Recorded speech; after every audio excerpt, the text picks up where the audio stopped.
Hi, this center is about spider sensation, center 3. This is going to be 3 separate little activities to help the kids realize how spiders have adapted with their sensations to be good hunters. So the first one we're going to do is their spider feet. So you're going to have some masking tape out with sticky side up. A little bit of wax paper, spray some cooking oil on that. So have the kids pretend like these are their insect legs going along this sticky spider web, how they would get stuck there. Then have the kids put their fingers into the oil, and this is demonstrating the oily ends of a spider's feet or legs. Have them do the same thing and see how smoothly the spider is able to move along the sticky web because of the oils at the end of its legs. And that's how you would demonstrate that. You might need to go a few pieces of tape out for the kids because it will get oily. They might want to spread out with that. And that is how a spider prevents itself from being trapped in its own web. This is the second part of Center 3. This is demonstrating how a spider is able to kill its prey because they do have very small mouths and no teeth. However, they have fangs, so they are able to inject venom into the insect, making an insect soup.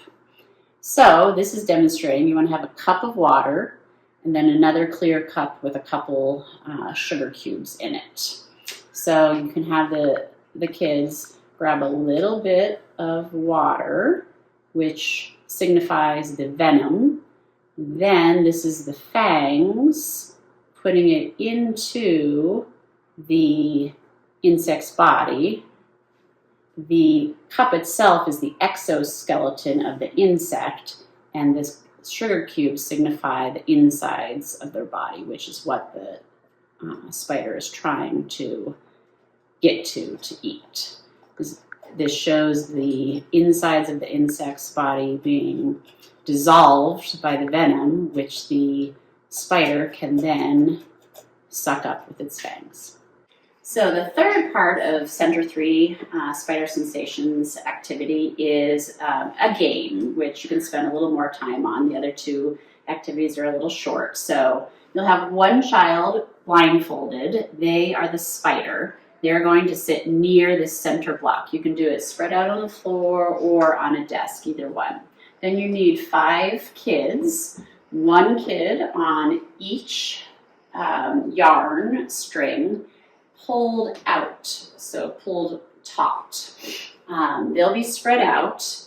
The parent or whoever is running this center will point to one of the children and they will pluck their string like so, while the spider down here, and the spider who's blindfolded will be holding onto the center here of the spokes of this and have to try and figure out with their sensation of touch and feel rather than seeing which yarn string was pulled.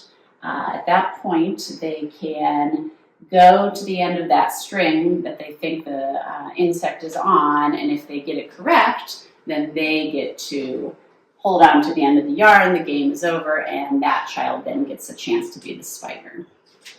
And you can do this so all children get to have a chance at being a spider and seeing if they can feel the sensation of where that insect is on the string rather than actually seeing it, because spiders don't have good